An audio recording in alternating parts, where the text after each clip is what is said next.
So I was recently on vacation. Some of you who come here regularly know that I was gone for May. So I took a trip to Montenegro, Croatia, and Bosnia-Herzegovina to visit family and to see that part of Eastern Europe. So I returned from that really wonderful trip, and I was thinking about this talk.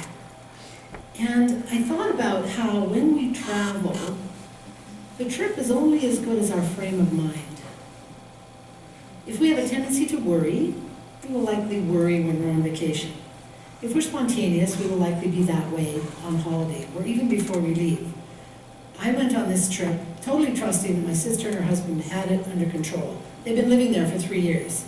So, in fact, my brother-in-law contacted me 8 weeks or something before I left and said, "There's a seat sale on, do you have your ticket yet?" No, not quite. So I just completely let it go. In contrast, one of my brothers and his wife are going over there, and my sister-in-law is planning. She's really looking at all the details. So my talk today is about this idea that we take ourselves with us wherever we go. So the talk is entitled, "Wherever You Go, There You Are." Actually, I really just wanted to show off my travel photos, so I thought they'd look fantastic on this big screen. Now, don't panic. I said this to a friend of mine that I was going to say this to you, and she said, "You better tell them you're not just going to show them a bunch of photos of your vacation." So don't panic. There will only be a few, and they will be relevant, I promise. So let us begin in Mostar, in Bosnia-Herzegovina. It's an ancient bridge. It was actually rebuilt, though, after the war. So let me ask you, have you ever been in a very beautiful place and wished your regular life could be that beautiful? When we're surrounded by beauty, it can make us feel good, right? A vacation in a beautiful place can give us a feeling of happiness that we don't experience from our regular, stress-filled, boring, or just okay lives. However, have you also noticed that we take ourselves with us when we travel? Have you had the experience of being surrounded by beauty, but you weren't able to see it? Sometimes the surface beauty we see while on a vacation or at home cannot get past the eyes, the mind we are seeing with. It doesn't cause us to feel happy because the potential happiness gets blocked by ourselves. My sister, I'm going to tell you a quick story. My sister and her husband were on a dock one day in Greece, a beautiful harbor, and this gorgeous sailboat was approaching the dock. It was coming in pretty fast, and so people were kind of noticing that this thing was moving pretty quickly. A man and a woman were sailing this boat, and the woman was loudly telling the man what he should be doing, sort of barking out orders. He was moving as fast as he could, but the boat really didn't slow down much, and it hit the dock pretty hard. So the woman snapped out another comment, and the man looked up and yelled, "Shut up, shut up, shut up, you cow!" The people on the dock, of course, cracked up. Thought this was very funny. So the moral of the story is, sailing into a beautiful harbor in a gorgeous sailboat won't solve your relationship issues.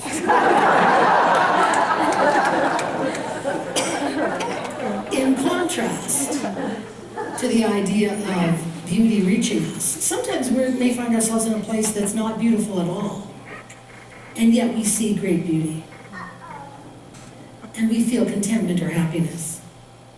One of my favorite activities, I have 4 brothers and a sister, and one of our favorite activities as kids was jumping from roof to roof of old cars in the auto wrecker's yard that was near our house. And that was like, whoa, that was the thing to do on Saturdays, was go out there, and I can't imagine, kids were different then. Now you wouldn't let your kid go to the playground alone, but we could out there and jumped on the cars. So, the happiness was all about the activity, having the fun of doing it, but it certainly wasn't a beautiful setting in which to experience that. Or have you ever traveled to a very poor country and noticed that people who have very little beauty around them and who live in real poverty can seem so happy and joyful? There's always more going on beneath the surface, isn't there, of the travel photo or in our everyday lives. This is my sister and I. So part of what made that place, that beautiful setting of Mostar, so special, so great for me, was that it was a place where I was with my sister and brother-in-law and some of their friends.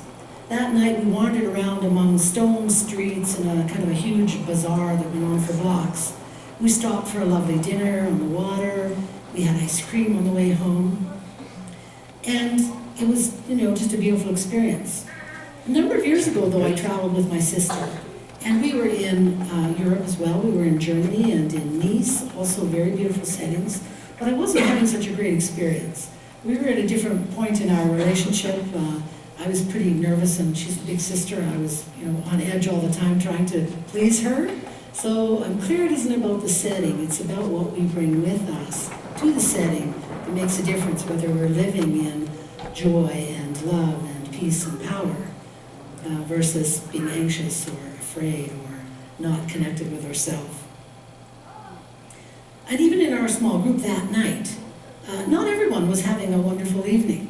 At least one of the people was tired, complaining, ready to be in bed, and really missed the opportunity completely to absorb this beauty, to absorb the joy of the group around them. A friend told me about a study she read recently showing that many people ranked anticipation of the holiday higher than the holiday itself. Doesn't that sound like us? Right? We're always thinking, what's the next thing I could be doing? And how often are we just settling into the one we're in now and just really enjoying it, letting it penetrate and be there for us? So the idea what I want to explore today is that our experiences are molded by our perspective. And I want to offer assurances that we have the capacity within us, anytime, to change our perspective and create happier, more joyful and satisfying lives, no matter where we are. It's not the locale, it's always the inner landscape that dictates our experience. And that's by the famous minister, Marjorie Contenti. So any slides you see unattributed are me. So I ask you, if the perception of beauty and the feeling of happiness is not dependent on the locale or the circumstance, what is it we are actually seeing with? Ernest Holmes, founder of this teaching, wrote, "The ability to attain your goals, to control your experiences and to have them result in happiness, prosperity and success, lies in your own mind and the way you use it. This means you can control your own experience. You are really in charge of your affairs and the way they are to develop." So back of the eyes that see the scene or the event, back of the brain which is processing information, even behind and back of the memories of our life experiences so far, we have the remarkable capacity to see with our consciousness, don't we? Our spirit-given ability to allocate meaning to what is in front of us.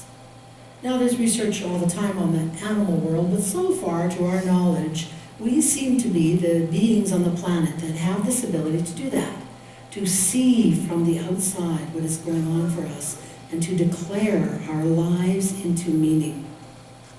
This teaching encourages us to discover, to remember that it is in our nature to be happy. Yet, how many of us in this room really believe that? Maybe kind of going along on the day-to-day, yeah, happiness is there for me. But when challenges hit, how many of us fall back into some other interpretation of life? Do we think that life is meant to be difficult? That we have difficult life lessons to learn before we can get it all right and truly be happy? That happiness and being more mellow comes with age? That we have to earn our happiness? It's one that I can get stuck in. So I suggest that these limits we put on our happiness are old ideas we picked up along the way.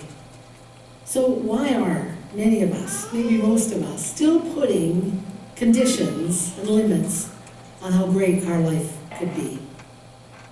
So let me offer another example of how our inner landscape of our perceptions dictate our experiences. Last weekend, I conducted a wedding at the Post Hotel in Lake Louise. Now, I don't know if you know the Post Hotel. It's a beautiful little boutique hotel, not very big.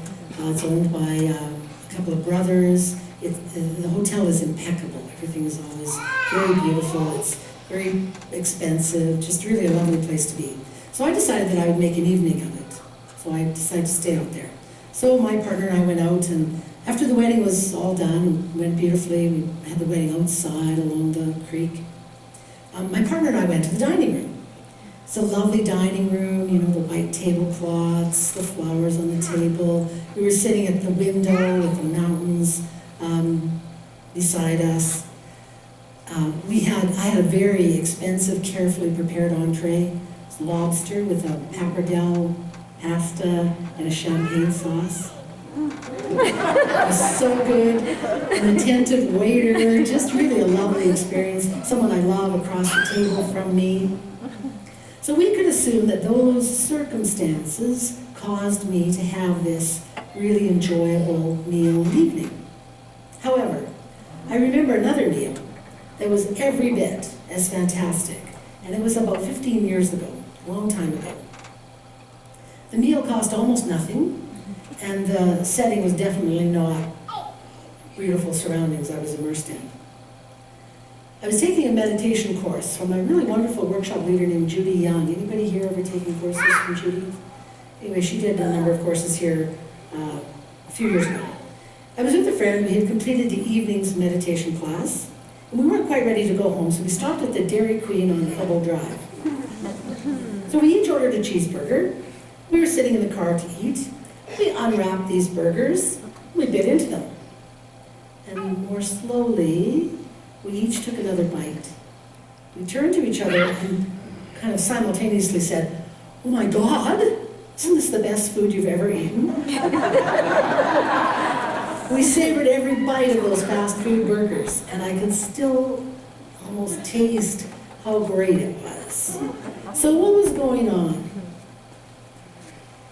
I'm clear that the great experiences I had at both of those meals happened not because of the circumstances or even the food. The richness of the experience happened because I have within me, as all of us do, the capacity, as close as my next thought, to experience joy and satisfaction wherever I go and whatever I'm doing or eating. In both cases, it was mindfulness and appreciation of the present moment that allowed me to feel that joy. Are you with me on this? Can you think of experiences that had nothing to do with the circumstances, and yet you were filled with this sense of satisfaction, of joy, of life being just right?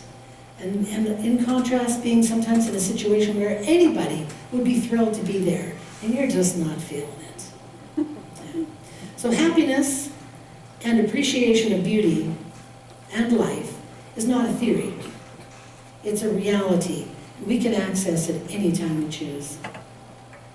Dr. Carol Carnes, in her newsletter of June 23rd, wrote the following. First, she quoted Emerson, who wrote, Ralph Waldo Emerson, "My garden is an honest place. Every tree and every vine are incapable of concealment, and I can tell after 2 or 3 months exactly what sort of treatment they have had." The same could be said, and this is Dr. Carol's words, the same could be said of our bodies, our relationships, our work efforts, our bank accounts. They are given the garden of our thoughts, reactions, perceptions, and choices. The condition of any one of them reveals what we have been feeling, thinking, and doing. It follows then that a change in thoughts, which create perceptions, which in turn generate emotions and feelings, would have corresponding effects in our choices and actions. It's a kind of a chain of protocol. Everything begins in mind and flows out like sowing seeds into the field of our life experience. How could we expect a better outcome than the one we set in motion? It's not likely that anger and resentment will produce loving relationships. Habits of overspending and overindulging do not contribute to a healthy body or bank account. The question is, why do we do what we do when we know better? These are my words. You know, we've been there, we've read the book, we've got the t-shirt. Carol's words again. The answer has something to do with a belief we have about our own worthiness. That is where the gardener lives. That is what must be healed. That is at the root of things. In truth, we do not earn anything. We produce what we plant in the fertile soil of our mind. In my travels, I also saw a number of old cities, like Dubrovnik, which was built in the 12th and 13th centuries. It seems like many of the places we like to travel to have these old cities. We all flock to Europe to see these wonderful old buildings. We seem to love to look at remnants of the past. I'm not really sure why that's so. I guess that might be the topic for another talk. But it did occur to me that many of these old sites we love to go and look at have something to do with forts and city walls that were originally built so that groups of people could defend themselves from invaders and keep themselves safe. They were built not for beauty, but for function. However, over time, these fortresses seem to have become things of beauty. So I noticed that what has endured can be very beautiful, even if it was created out of threat or fear or violence. So how might you ask, is this relevant to us here in Calgary, at this center, as we explore our potential to create beauty and happiness right where we are? So the question I would ask to make that point clear is, in our personal, everyday lives, are we still building forts and walls or defending ourselves against old enemies long gone? How many of our present experiences are being limited by the personal wars of our past? Is there a possibility we may have, over the years, gathered memories of experiences going back even to childhood? These may include our likes and dislikes, what we can and cannot do, what we can and cannot trust. And have we enshrined these memories like an old fortress and used them as an excuse for not moving forward into new experiences?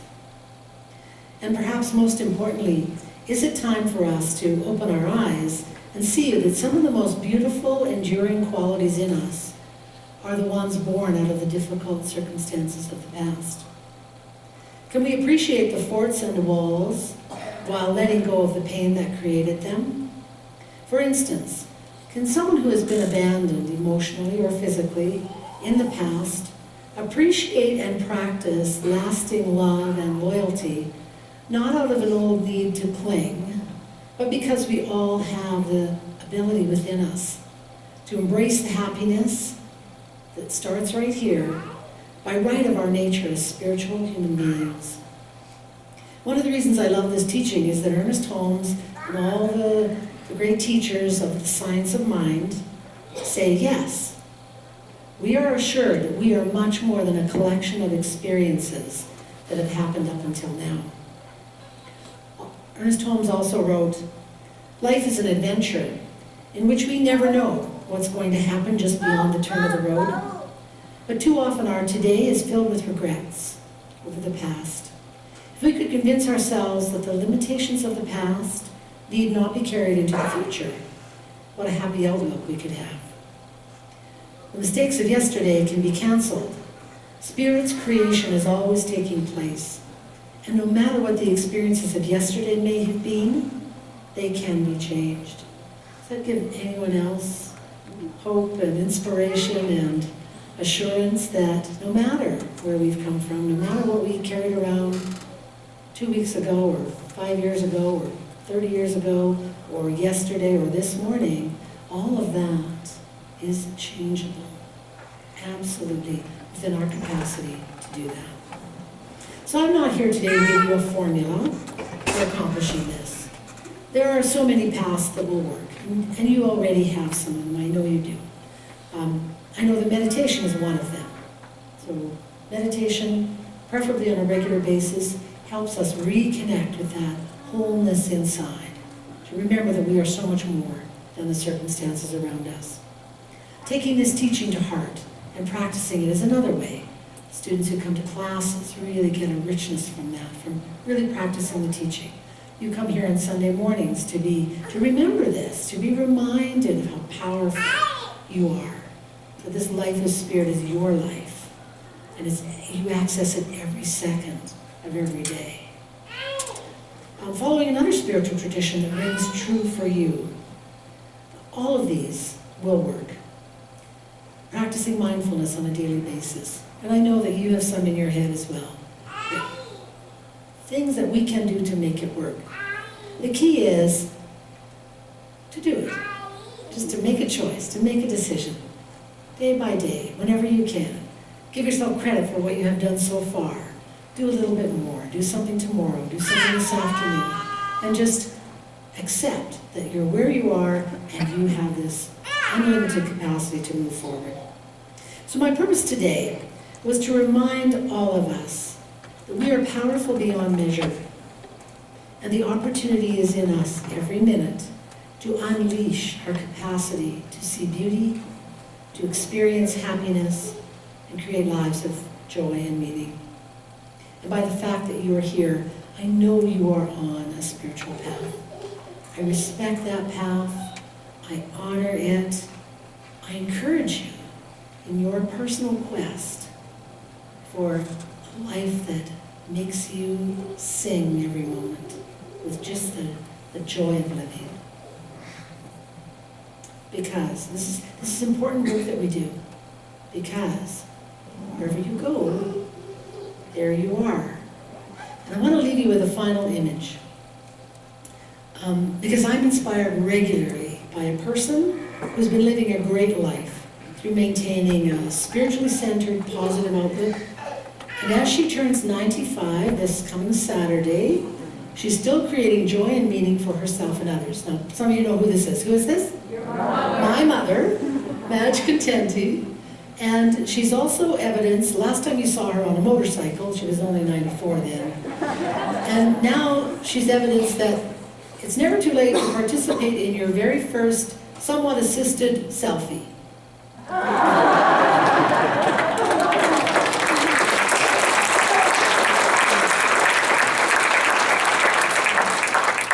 So if I could have Mark come up and a little bit as we do a closing treatment.